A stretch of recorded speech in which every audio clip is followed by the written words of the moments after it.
welcome to this week's Talking Royals. I'm Romilly Weeks and I'm joined by our royal editor Chris Shipp and royal producer Lizzie Robinson to bring us all up to speed on the latest from Buckingham Palace and beyond. Welcome both. I'm really looking forward to this because it's been a while since I've talked about the royal family. Well, I suppose we should tell viewers and listeners that actually once upon a time you kind of did the job that I do now, didn't you? Yes, but it was quite a long time ago. And actually one thing that I did like, or one of the many things I liked about it, was summer was quite a quiet period for the royal family. So you got some time off because they all head up to Balmoral and they spend time with their family and do stuff up there. We have kind of had that this year, but in previous years we've actually said to each other, what happened to all this quiet summer this August that everyone used to talk about? Right, there's still a lot going on. Yeah. And I mean, one of the things I know that the King was doing was entertaining the Prime Minister. And I always thought that that was a fascinating sort of element of both of their jobs. You know, here are two people who might not have that much in common and they get to spend a weekend together and we don't get much sort of insight into what they actually do until long after the event. Yeah, you really want that. It's the kind of thing that Prime Ministers write about in their memoirs many sort of years later about going up to Balmoral in August or September. So Keir Starmer was there actually last weekend. Right. He was spotted going to church. It's Crathy Kirk near Balmoral that they go to, and he was seen travelling there, and the King was also attending. And you probably went up to Balmoral, didn't you, sometimes when you were doing this job? No, I don't think you did not make it up there. there. I think I went everywhere else, but I don't think everywhere else. Did Sandringham, did Windsor, did Highgrove. Yes, exactly. You but can Theresa see May why had that great story, sorry to interrupt, about Balmoral and dropping a piece of cheese. Do you remember Yes, that? that's right. Yes, well, after the Queen died, and then she looked at me and I looked at her. Yes, exactly. And she put the cheese back on the plate. Who knew that Theresa May had such good comic timing as well? But that was very good. But yes, the Crathy Kirk, therefore, if you haven't actually been there, it's literally just across the road from Balmoral. They always drive there because they've got to come down the driveway and out the gate and along the road. But yes, we saw the Prime Minister there, as Lizzie was just saying, but also we saw Kate. And, you know, actually we've seen some very brief glimpses of the Princess of Wales over the summer. One was a video at the end of the Olympic Games. I think she did like a 4-second sort of well done in a video. But again, I think it's, you know, going back to that confidence we were probably feeling towards the end of last term, if we can call it that, that, you know, her chemotherapy is progressing well, and she certainly, to the untrained eye, you know, it looks pretty well, and but at the moment she still continues with her medical leave. Yeah, I think, you know, we're not getting any kind of running commentary on the Princess of Wales. The last update we had was from her herself, that that message she said about how she's still undergoing treatment. She has those good days and those bad days, and we have seen her on a few public engagements. We saw her at Trooping the Colour, we saw her at Wimbledon, and as Chris says, she was up with the family at Balmoral, and we saw her going to Crathy Kirk. And in the video, which actually the video that she was in congratulating Team GB after the Olympics, the sort of the headlines weren't actually about Kate, they were about William. Oh, about his facial hair. His facial hair. Yes. And that, well, interestingly, fun enough, William's done an engagement just today connected to his homelessness project, and guess what? Still got the facial hair. The holiday beard. Liking it. Well, holiday liking it, or he couldn't be bothered to shave. Maybe he landed on an EasyJet flight late last night and didn't have time to shave. But yeah, I think he's sporting a... It's in a relaxed side to the royal family on their summer holidays, and he's continued it back into public duties. Will it still be there? Anyway, lots of people... And with Kate, because I know people are still very interested in her and how she's doing, is the expectation that she is just going to quietly continue with her recovery, focus on her family, and we're really not going to hear much about how she is or the treatment? I think the answer to that is we don't know. I mean, she could suddenly say next week, that's it, guys, I'm back to work, here I am, back at it. Yet, you know, and yet this could go on for many more months. No one actually knows. And I presume at any one time they could say, for example, William's got an Earth shot. What are we in now with Earth shot? Number 4, London, Boston, Singapore, and this one is Cape Town. And, you know, we don't know whether Kate's going to go with him or not. At the moment, it's not in any of the plans, if you like, but if she's fully back on the road to recovery, they might say, oh, yep, she's going to go with him. But all of that is not talked about or spoken about because nobody actually knows. Yeah, the guidance and sort of talking to those close to the Princess of Wales is that, of course, it will all be on the advice of her medical team and how she's feeling. And I think, the feeling was before we went away for the summer that she was beginning to feel that she could, on those good days, do some engagements. We've seen her at a few things.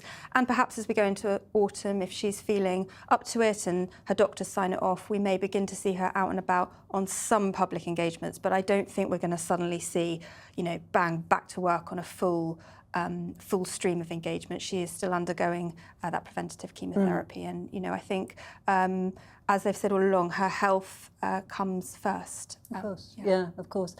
And the King too, he's still receiving treatment, I understand, but he has been doing some important royal duties. Well, yeah, he kind of, you can call it, broke into his summer holiday and made a special visit to Southport.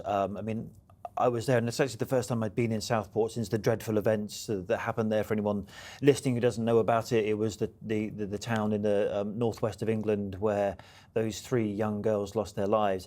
And for me, the thing that I remember is the King stepped out of his car to look at all the floral tributes. And it's absolutely beautiful floral tributes where somebody comes along every night, some volunteers, and deadheads all the flowers and removes all the soft toys and things. Was just the 3 balloons sort of floating in the middle there. There was a number 9, a number 7 and a number 6 for the ages of the 3 girls who lost their lives that day. But the purpose of the King's visit there was not just to see the families of those who survived that attack, but also to thank the emergency services who one day would responding to a major incident like that, but then a day and a half later they were having bricks and all sorts of things thrown at them in those riots. So there was a lot for him to do there, and I think there was a lot of appreciation that he'd travelled from Balmoral to Southport to make that visit. They often talk with the King about the sort of 5 C's that are the pillars of the King's work. So you've got the Commonwealth, the climate, culture, now cancer and raising awareness around that, but community is one of the big pillars of the King's work, and was when he was Prince of Wales, and he has done a lot of work around the area of community cohesion. So this would have been a really important visit to him, and they were very conscious and careful and sensitive with the timing of ensuring that when the King did go, that it was the right time, and that he went, and the royal family never want to sort of get in the way of the work that's being done or the emergency services. So they were really careful, weren't they, with the timing of that visit. Romilly, from when you did it, the amount of kind of logistics involved in a royal operation, the amount of police they have to have there. Well, the King was never going to go the day after. They were still cleaning the streets because the police work was he himself would say, much more important than being there for one of his visits. So he waited. It was about 2 weeks after the event, I think, when he went. But he was being kept sort of fully up to date, even though he had to wait that period of time to be able to go and actually, one of the things I do remember from doing the Royals is, of all the parts of the job, doing those visits at times of great tragedy and great suffering, it really matters to the people that they talk to. And you they go feel on, recognised and seen, I suppose. 100%. You go on to remember those moments. I distinctly remember the time that the Queen went into one of those hospital wards after the Manchester terror attack, the Ariana Grande attack. I remember when the Queen went to visit survivors of the Grenfell Tower fire. You just remember those moments. And I think for the King, that Southport visit was on a level with that. Actually, he met the families of the girls who lost their lives in London, not in Southport, because they had travelled down to London because they were invited to the very last concert by Taylor Swift. Right. Again, if anyone doesn't know, the place where they lost their lives was at a Taylor Swift themed event, and so the King met those families, and that would have been a very difficult meeting. One of the families hadn't yet buried their little girl, and he met them at Clarence House in London the day after he was in Southport. But there was a bit of an update from the Queen about the King's health as well. Yeah, so we, as I said, with the Princess of Wales, we don't get running commentary on their health. We never have. I'm sure you remember when you covered the beat that they try, and they don't want it to be. The more they feed, the more they have to keep giving you those a lot less in your day. I mean, obviously, the fact we know about cancer and prostate operations and all the rest of it, in your day, they would have said he was in hospital with an infection, wasn't it? Yeah. The Queen was at a cancer centre, a new cancer centre in Bath this week, her first engagement back after the summer break, and she was asked during this visit, how is the King doing, and she said he's doing very well. And I think people, that was the headline for everybody listening, because the updates are so few and far between. Actually, you spoke to one of the nurses there, didn't you? The lead cancer nurse. So this is a brand new cancer centre, stated that it's beautiful, and if you can call it that. But even the patients were saying it is a really, really beautiful kind of new centre. But one of the leading cancer nurse there was telling you about how when people go on a cancer journey, it's not just the patient, it's the close family as well. Close family, and I think while the visit meant a lot to everyone at the hospital, of course, having the Queen there does mean a lot, but it was particularly poignant because the Queen understands what it is to support somebody that is going through cancer treatment. And, the patients I spoke to, the staff I spoke to, all said that, and this is what Ros Helps said. So she's now coming from the point of view of somebody being affected by cancer.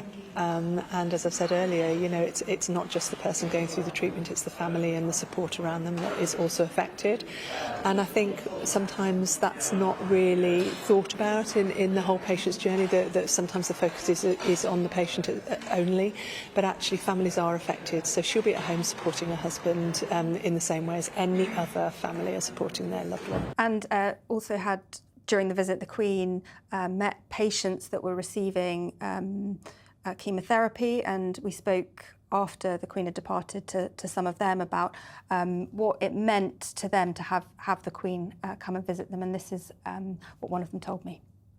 It's really nice, actually. I mean, obviously she's going through it with her family on both sides, so it's like, yeah, I think it's really nice, it's really good. Actually, Sandy there, who was speaking to us afterwards, was just having her chemotherapy while sat in the chair, and actually it's a reminder that's what the King effectively goes through. He's an outpatient in a cancer unit as well, when we think he has his treatment once a week or once a fortnight in London, and goes through something very similar to that. So I think that would have been quite a moment for Queen Camilla to visit that centre. I get the feeling, I don't know what you think, but not only is the Queen doing this really important job of supporting the King through his treatment, and that is a very difficult thing for her as well as him, but also that she's having quite a golden period as a royal. It's a new role for her. She's doing a lot of picking up the jobs that the others can't do because of their illnesses, and she's doing it pretty well, isn't she? I'd have to agree with you, and I'm sure it came as a surprise as much to you as to anyone else that here you've got a woman who was in the mid-1990s often referred to as the most hated woman in the country, effectively at times in March, April, May, when the King was still not doing public visits. She was keeping the royal show on the road. It was all down to Camilla. William wasn't available because he was looking after Kate. Kate had her time off as well. It was all about Queen Camilla, and I think she has been doing a remarkable job. And let's remember, when we go on about the King's age, she's older than him. She's, I'm about to pause and say, double check her age in my head, 77 now? Yes, Lizzie's nodding at me, 77. And so she's like a year and a half older than the King, and yet she's got support, blah, blah, blah, got an office working around her, but that's still quite gruelling. And they're going to Australia soon as well. And, the Queen hates flying. Queen Camilla hates flying. There's not many ways you can get to the other side of the world apart from in a plane. So, I think it's quite a heavy workload. Like this week, how many jobs did she have on this week? Was it 4 or 5 jobs? Yeah, I mean, she is busy pretty much every single day this week. Bar Monday, every day she's got an engagement on all around the country. So she's sort of back to work and hit the ground running. But as Chris said, she really has kept the royal show on the road, but without any sort of great fanfare. She's just sort of got on with it. And I think people have really warmed to that. And it's kind of how she, from all those plans of how do we reintroduce Camilla to public life, since the mid-1990s, I think her policy has just been keep your head down, get on with it, choose some really good causes, Battersea Dogs Home, domestic violence. She's, shone a light on what was a very much an untalked about subject previously. And, that kind of work eventually does get recognition. And we don't have all that much time left, but we can't end this podcast without talking about Prince Harry, because the papers have been filling August with acres of speculation about what his plans might be. Is there a reconciliation on the cards? Is he really thinking about coming back to the UK? Or is that all rubbish? Well, listen, Harry and Meghan have been quite busy. Did you notice about the Colombia visit? I'm just interested in what you thought about that, because it felt very much like, Harry and Meghan are on a royal tour, but they're not representing the UK government or the royal family, or none of them have any kind of connection to Colombia. We didn't quite know why they were there, apart from the fact that the vice president had invited them. I thought exactly the same. It's very much out of the royal playbook, isn't it? You go and visit another country, there's a lot of pomp, there's a lot of interest in it, but what actually did they achieve? What's their purpose? And also, just as a more general sort of thought, what is their plan going forward that is distinct to them and is not looking backwards at their former royal role? And that is the big question, isn't it? Because all the publicity that Harry and Meghan have had in recent years have been looking back at their exit or their time in the royal family, what went wrong, Spare, how much Harry didn't like his stepmother and all this stuff. I kind of think now, if they are trying to look forward, what did Colombia tell us about their future? Is this, don't forget they had this visit to Nigeria, similar kind of, quote unquote royal tour earlier in the year. So and then there's all this stuff in the Harry and Meghan's people tell us, no, not true, Harry's life is in California, but there's been all this stuff in America that, in the newspapers that Harry's wanting to come back to the UK. Yeah, reports really, that he's plotting a return from US exile. That was all over the Sunday papers. But as Chris says, it's our understanding that, you talk to people close to Harry, his life is in America, he's happy in America, and he is not, rumours of a return are entirely false. That is not true. However, he was back in the UK last week because he attended the funeral of Lord Robert Fellows, who is married to Lady Jane Fellows. Lady Jane Fellows was the sister of Princess Diana, also one of Queen Elizabeth's former private secretaries. Yes, I'm just trying to do the connection in my head. So, this was his mother's sister, his aunt then. There we go. It took me a long time to work that out. It's his aunt. So, and that was her husband. Yeah. So his uncle. Harry came over for the funeral, which was in Norfolk. The body language wasn't great, was it? So Prince William was there. It's well documented that the relationship between William and Harry is incredibly fractured. That remains the case. There is no clear signs of any reconciliation anytime soon. And all the reports said that, yes, they were in the same room, which for some might seem like progress. They didn't talk at all. Which you remember earlier in the summer, Harry didn't come over for the Duke of Westminster's wedding, that big, lavish wedding up in the northwest of England. Harry didn't come to that because William was an usher, and they all agreed between them, and this is all sides will tell you this, that everyone kind of agreed it would be a bit difficult if Harry and William were there. It would take the focus away from the bride and groom, so let's not. Harry is very close, though, to Diana's siblings. Lady Jane Fellows and Earl Spencer they both attended St Paul's when he had his Invictus Games anniversary service there. People magazine had a report that Harry stayed at Althorpe, which is Earl Spencer's residence. So he remains incredibly close to that side of the family, even though his relationship with the royal family remains incredibly strained. Well, we could talk about this all afternoon, frankly, but I think I've got to stop and go and record some headlines or something. And that is it from us at Talking Royals this week. Chris and Lizzie, thank you very much. Thank you, everybody, for listening. Do keep up to date with us talking all things royal each week by subscribing wherever you get your podcasts or watching us on ITVX, and have a look back through our catalogue for a range of royal topics. Until next time, as ever, thanks for joining.